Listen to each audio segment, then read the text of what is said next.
जय हिंद साथियों, स्वागत है आपका self study classes with Sumit Jain YouTube channel और दोस्तों ऐप में। दोस्तों बहुत सारे स्टूडेंट को ऐप डाउनलोड नहीं करते बन रहा है या फिर कर भी लिया है तो कोर्स भी नहीं देख पा रहे हैं। तो मैं आज उनको बता दूं कि ये जो सेल्फ स्टडी क्लासेस इस प्रकार से जब आप प्ले स्टोर से करते हैं तो ये आपका वेल जो है आइकन उसमें लगा हुआ है ना। तो इस प्रकार से सेल्फ स्टडी क्लासेस आपको सर्च करना है और ऐसे आइकन में आपको ऐप मिलने वाला है। ठीक है, तो दोस्तों हम देखें कि प्ले स्टोर में आपको इस प्रकार से दिखेगा ये सेल्फ स्टडी क्लासेस। ठीक है, ये प्ले स्टोर में आपको सेल्फ स्टडी क्लासेस का ऐप दिखने वाला है। ठीक है, ये इमेज उसमें डली है, ये आइकन, ये लोगो उसमें डला है। ठीक है, अब दोस्तों इसको इंस्टॉल करना है, यहां से आप इंस्टॉल करेंगे। ठीक है, अब इंस्टॉल करेंगे तो वहां पर आपको नंबर मांगेगा, जीमेल नंबर मांगेगा, तो आपको ओटीपी आएगा, तो आप रजिस्टर करके आगे बढ़ेंगे। अभी तक आपने सेल्फ स्टडी क्लासेस का ऐप डाउनलोड नहीं किया है तो सेल्फ स्टडी क्लासेस ऐप जरूर डाउनलोड करें। और दोस्तों आप कर रहे हैं हिंदी साहित्य की तैयारी और हिंदी व्याकरण की तैयारी, है ना, किसी एग्जाम से संबंधित तैयारी कर रहे हैं जैसे TGT, PGT, Punjab master cadre, यूकेएलटी या फिर एचपी टेट, और आपका सब्जेक्ट है दोस्तों हिंदी साहित्य या फिर जूनियर टेट की। ठीक है, तो दोस्तों ये वीडियो आपके लिए है और सेल्फ स्टडी क्लासेस में कोर्स लॉन्च किया गया है। कोर्स से आप ज्वाइन हो सकते हैं दोस्तों। अभी जूनियर टेट के लिए मात्र 1200 रुपए में कोर्स लॉन्च किया गया है, जिसमें आपका टीजीटी पीजीटी भी कवर होगा, जिसमें आपका दोस्तों अगर आप नेट का एग्जाम दे रहे हैं तो नेट भी आपका कवर हो जाएगा।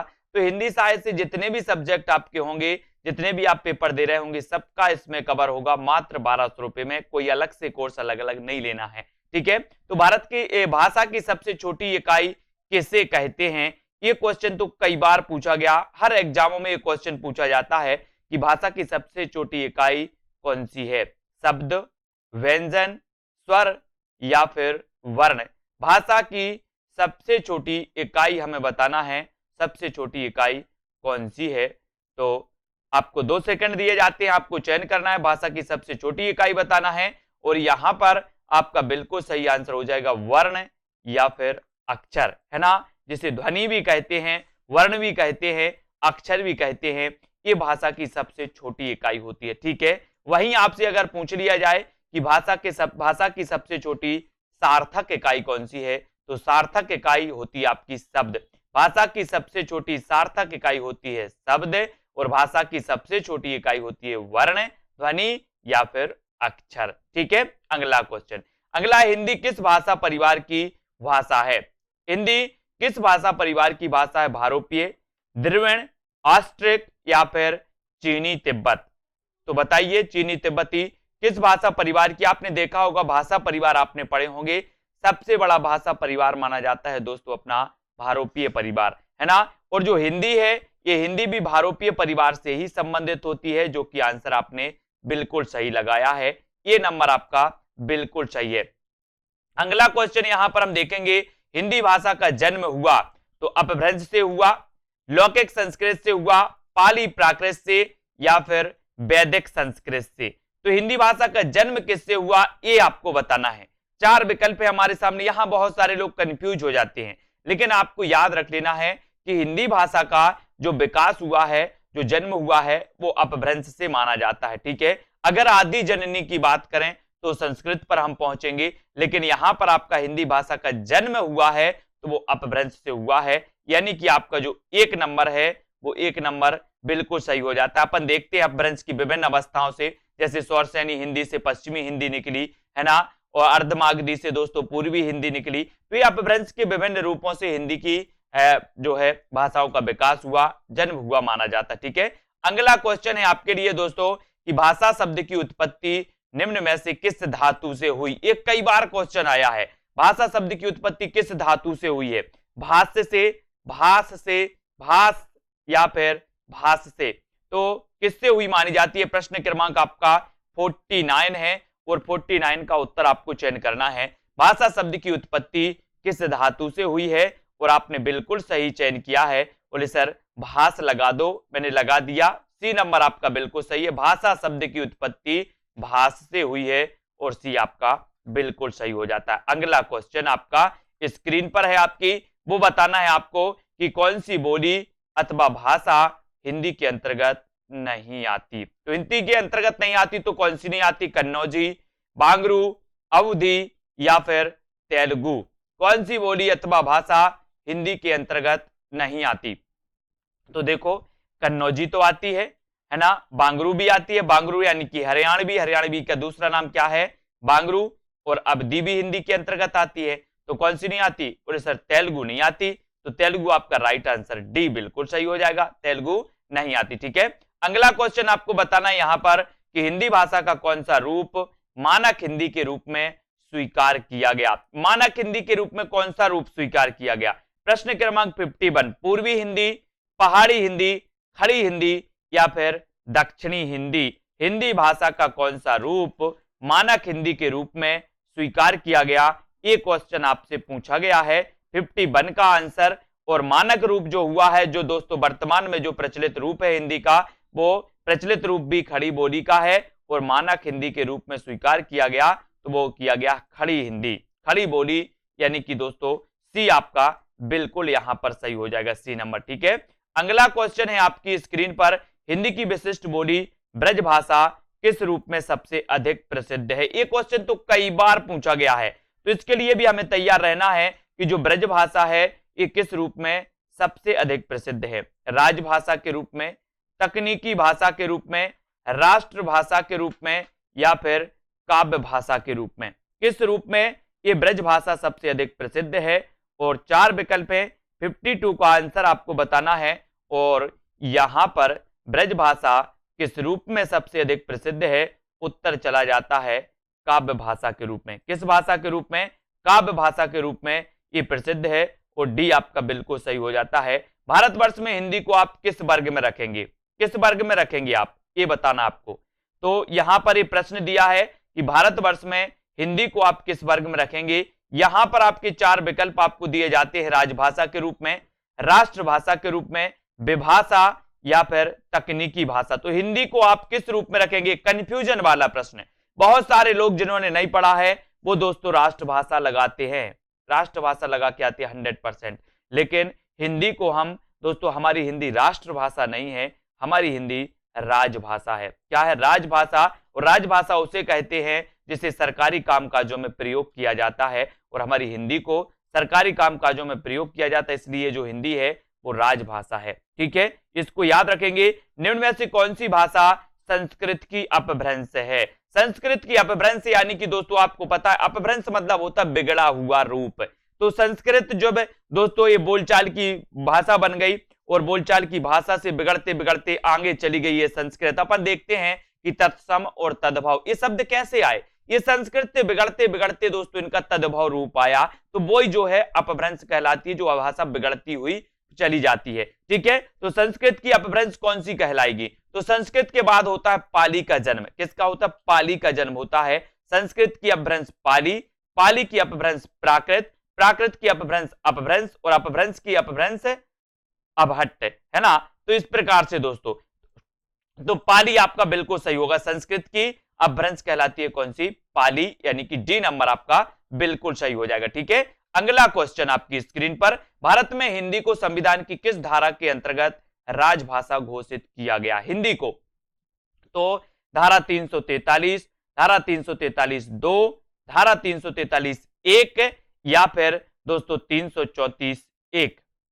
तो यहां पर बहुत अच्छे से देखने की जरूरत है दोस्तों। आपको पता है कि भारत में हिंदी को संविधान की धारा के अंतर्गत, किस धारा के अंतर्गत राजभाषा घोषित किया गया? तो वो किया गया धारा 343(1) के तहत। धारा 343(1) के तहत राजभाषा घोषित किया गया, और अनुच्छेद 343 से लेकर के 351 तक काय का प्रावधान है? भाषा संबंधी संविधान में प्रावधान किए गए हैं, ये भी हमें याद रखना। ठीक है, उत्तर प्रदेश सरकार द्वारा 1947 में गठित देवनागरी लिपि सुधार समिति के अध्यक्ष कौन थे? ये क्वेश्चन कई बार आया है। उत्तर प्रदेश सरकार द्वारा 1947 में गठित देवनागरी लिपि सुधार समिति के अध्यक्ष कौन थे? डॉक्टर धीरेन्द्र वर्मा, संपूर्णानंद, आचार्य नरेंद्र देव या फिर इनमें से कोई नहीं? तो बताइए, उत्तर प्रदेश सरकार द्वारा वर्ष 1947 में गठित देवनागरी लिपि सुधार समिति के अध्यक्ष कौन थे? ये आपसे पूछा गया, और मोस्ट इंपॉर्टेंट क्वेश्चन है, अनेकों एग्जामों में ये पूछे जाते हैं, और उत्तर हो जाता है आचार्य नरेंद्र देव। ठीक है, आचार्य नरेंद्र देव आपका सी नंबर बिल्कुल सही हो जाएगा। इसके अध्यक्ष कौन थे? आचार्य नरेंद्र देव थे। 1947 में गठित देवनागरी लिपि सुधार समिति के। हिंदी की आदि जननी है तो कौन सी है? आदि जननी पूछा गया अब यहां पर। तो अपन ने देखा था कि हिंदी का जन्म अपभ्रंश से हुआ, लेकिन अगर आपसे पूछा जाए कि हिंदी की आदि जननी कौन सी है, तो आदि जननी में आपने बिल्कुल सही आंसर लगाया है। उत्तर है संस्कृत। कौन सी है? संस्कृत। और ए नंबर आपका बिल्कुल सही हो जाता है। अगला क्वेश्चन, ये क्वेश्चन कई बार कंफ्यूजन हुए हैं दोस्तों। तो यहां पर टकसाली भाषा किसे कहते हैं, ये आपसे पूछा गया। संस्कृतनिष्ठ भाषा को, ग्रामीण भाषा को, परिनिष्ठित भाषा को, या फिर कृत्रिम भाषा को? तो टकसाली भाषा किसे कहते हैं, ये क्वेश्चन पूछा जाता है। और इस क्वेश्चन के लिए हमें तैयार रहना है ना। ये कंफ्यूज नहीं होना आपको, क्योंकि टकसाली भाषा संस्कृतनिष्ठ को नहीं, परिनिष्ठित को कहा जाता है। किसे? परिनिष्ठित भाषा को टकसाली भाषा कहा जाता है।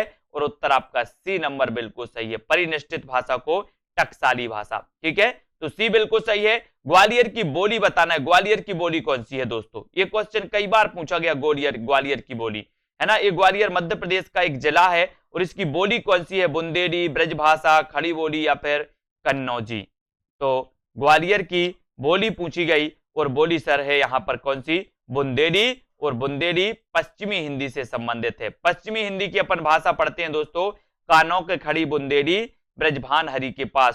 तो ये बुंदेली पश्चिमी हिंदी की मानी जाती है, यानी कि दोस्तों आपका ए नंबर है। और ग्वालियर की भाषा भी क्या है? बुंदेली। अगला क्वेश्चन आपके लिए, निम्नलिखित में भाषा की प्रमुख प्रकृति कौन सी है? भाषा की प्रमुख प्रकृति बताना है।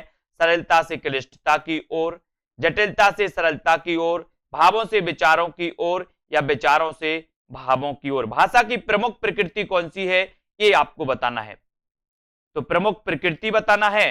तो यहां पर आपको पता है, बताइए। कुछ लोग तो बता देते सरलता से क्लिष्टता की ओर, है ना।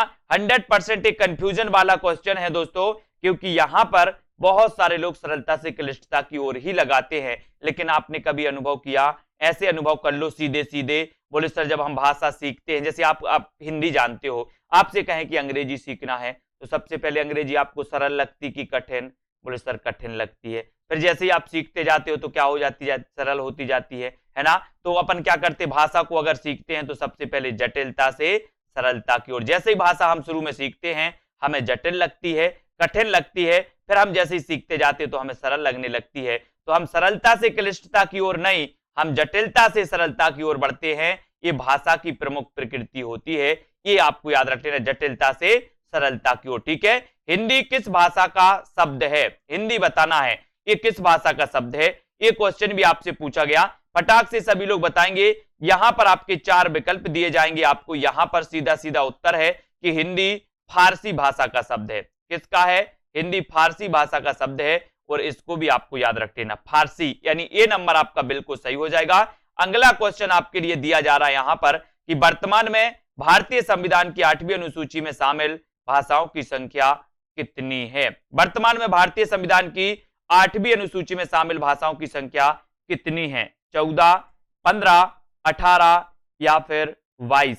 कितनी मानी जाती है? वर्तमान में भारतीय संविधान की 8वीं अनुसूची में शामिल भाषाओं की संख्या बतानी है, और भाषाओं की जो संख्या है वो संख्या कितनी है? तो आपका उत्तर हो जाता है यहां पर 22। कितनी है? 22।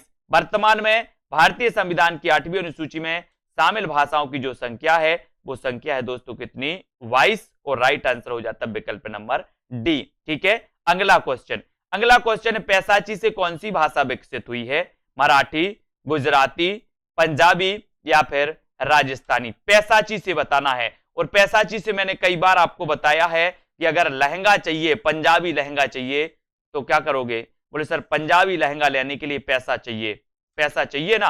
तो पैसा चाहिए, काई के लिए चाहिए पैसा? पंजाबी लहंगा लेने के लिए।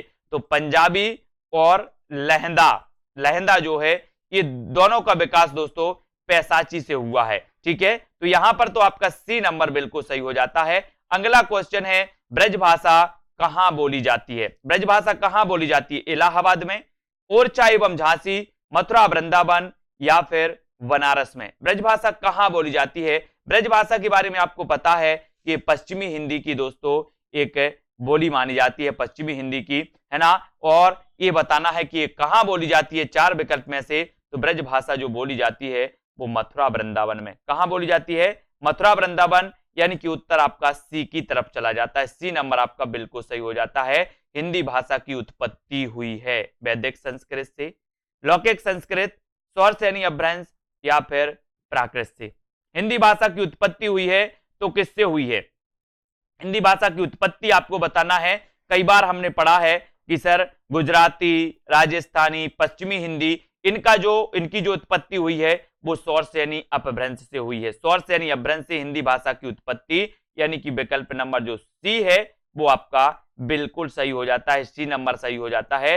अगला क्वेश्चन पूछा गया कि संविधान की 8वीं अनुसूची में कौन सी भाषा शामिल नहीं है? कौन सी भाषा शामिल नहीं है 8वीं अनुसूची में? बोडो, मैथिली, डोंगरी या फिर भोजपुरी। प्रश्न क्रमांक 66, संविधान की 8वीं अनुसूची में कौन सी भाषा शामिल नहीं है? 8वीं अनुसूची में कौन सी भाषा शामिल नहीं है, इसका उत्तर आपको बताना है। और यहां पर आपका बिल्कुल 8वीं अनुसूची में शामिल नहीं है, तो वो नहीं है कौन सी? भोजपुरी। बोडो तो है, मैथिली भी है, डोंगरी भी है, भोजपुरी नहीं है। भोजपुरी बिहारी हिंदी की है। बिहारी हिंदी की दोस्तों आपको पता है, बिहारी हिंदी की मैथिली भी है, भोजपुरी भी है और मगही भी है। तो बिहारी हिंदी की एक मैथिली भाषा, ऐसा भी क्वेश्चन आएगा कि बिहारी हिंदी की वो कौन सी भाषा है दोस्तों जिसे 8वीं अनुसूची में शामिल किया गया, तो वो भाषा है मैथिली। ठीक है। डिंगल भाषा का संबंध किस साहित्य से है? डिंगल भाषा का संबंध बताना किस साहित्य से है?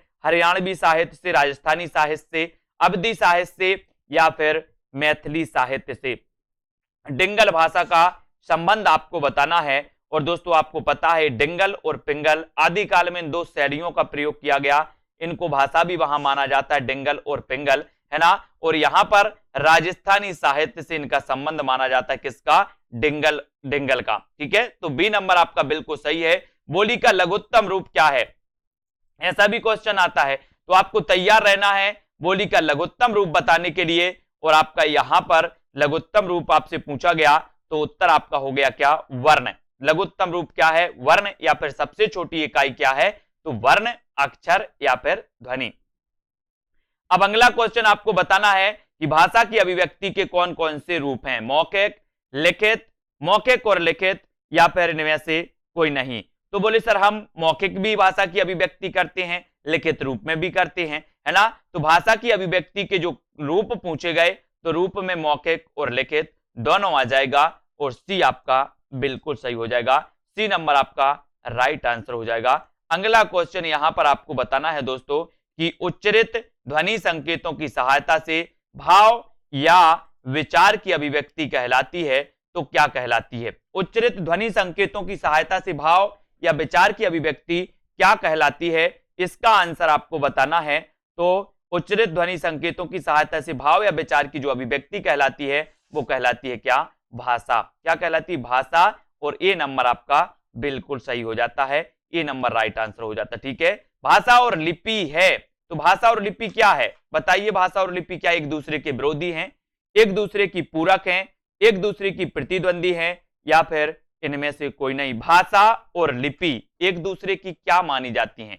तो यहां पर आपका बिल्कुल सही आंसर हो जाएगा जो आपने बताया कि सर भाषा और जो लिपि है ये एक दूसरे की पूरक मानी जाती हैं, यानी कि उत्तर बी की तरफ चला जाता है। बी नंबर आपका राइट आंसर हो जाता है। अगला क्वेश्चन है भारत संघ की राजभाषा है तो कौन सी है? भारत संघ की राजभाषा आपको यहां पर चयन करना है। तो भारत संघ की राजभाषा इस प्रकार से अगर क्वेश्चन आए तो यहां पर आपको दोस्तों ए और बी दोनों लगाना है, क्योंकि जब भारत संघ की राजभाषा हिंदी भी है और अंग्रेजी भी है ना। तो आपका सी नंबर यहां पर सही हो जाता है। हिंदी और अंग्रेजी दोनों मानी जाती है। ठीक है। भारत की प्रथम देश भाषा कौन सी है? प्रथम देश भाषा बताना है। प्रश्न क्रमांक 73 में भारत की प्रथम देश भाषा कौन सी है? यहां पर हम देख लेते हैं कौन कौन से विकल्प हैं। इन विकल्पों को हम देख लेते हैं दोस्तों। ये विकल्प आपके सामने आए हैं कि प्रथम देश भाषा कौन सी मानी जाती है भारत की, और प्रथम जो मानी जाती है दोस्तों वो मानी जाती है पाली। ये याद रख लेना, ये कई बार क्वेश्चन आया है कि भारत की प्रथम देश भाषा कौन सी है, तो भारत की प्रथम देश भाषा कौन सी है? पाली। ठीक है। भाषा विज्ञान की दृष्टि से हिंदी किस प्रकार की भाषा है। ये क्वेश्चन तो कई बार आया है और बहुत सारे लोग इसको गलत भी कर देते हैं, है ना। तो यहां पर याद रख लेना, भाषा विज्ञान की दृष्टि से हिंदी किस प्रकार की भाषा है, तो आपका राइट आंसर हो जाता है दोस्तों, भाषा विज्ञान की दृष्टि से हिंदी किस प्रकार की भाषा है, तो वो भाषा है वियोगात्मक। कैसी मानी जाती है? वियोगात्मक भाषा मानी जाती है। और ए नंबर आपने बिल्कुल सही आंसर बताया, ए नंबर राइट आंसर है। और जिन भी साथियों ने अभी तक ऐप डाउनलोड नहीं किया है वो ऐप डाउनलोड जरूर कर लें। आपको सेल्फ प्ले स्टोर में सर्च करना है सेल्फ स्टडी क्लासेस और दोस्तों ज्वाइन हो जाना है ना। यहां पर अगर आप हिंदी साहित्य की तैयारी कर रहे हैं तो आपके लिए कोर्स लॉन्च किया गया है और एक कोर्स दोस्तों आपको मात्र 1200 रुपए में उपलब्ध करवाया जाएगा, जहां पर ट्रिकी वीडियो भी होंगे, टॉपिक वाइज टेस्ट भी होंगे और बहुत सारी चीजें होंगी। कन्नौजी बोली किस जनपद में बोली जाती है? मेरठ में, देहरादून, हरदोई या फिर मथुरा में? कन्नौजी बोली किस जनपद में बोली जाती है, इसका उत्तर आपको बताना है। और एक कन्नौजी बोली से आपको याद आ गया होगा कि सर एक कन्नौजी जो है ये पश्चिमी हिंदी की बोली मानी जाती है, कन्नौजी। ठीक है, तो ये कन्नौजी बोली ये बताना है किस जनपद में बोली जाती है, तो ये बोली जाती है दोस्तों हरदोई। कौन से जनपद में? हरदोई जनपद में बोली जाती है और सी नंबर आपका बिल्कुल सही हो जाता है। ठीक है, तो यहां पर दोस्तों अपना जो हिंदी भाषा का चैप्टर था जिसको हमने सबसे पहले वाले पार्ट में विस्तृत भी उसका अध्ययन किया, फिर 1, 2, 3 पार्ट के माध्यम से इसको भी पढ़ा। अब दोस्तों ऐसे कौन से साथी हैं जिन्होंने अभी तक सेल्फ स्टडी क्लासेस जो ऐप है उसको डाउनलोड नहीं किया, वो सभी साथी self study classes app download जरूर कर लें ताकि दोस्तों आप वहां पर अध्ययन कर सकें, है ना। और जिनको भी एडमिशन लेना है वो एडमिशन ले सकते हैं और नीचे जो नंबर चल रहा है उस नंबर के माध्यम से दोस्तों आप संपर्क कर सकते हैं, जानकारी ले सकते हैं। ठीक है, और अपनी तैयारी को बहुत अच्छे से ट्रिकी तरीके से विस्तृत तरीके से अच्छी बना सकते हैं। आज के इस वीडियो के लिए बस इतना ही। जय हिंद। बहुत सारे स्टूडेंट को ऐप डाउनलोड नहीं करते बन रहा है या फिर कर भी लिया है तो कोर्स भी नहीं देख पा रहे हैं, तो मैं आज उनको बता दूं कि ये जो सेल्फ स्टडी क्लासेस इस प्रकार से जब आप प्ले स्टोर से करते हैं तो ये आपका वेल जो है आइकन उसमें लगा हुआ है ना।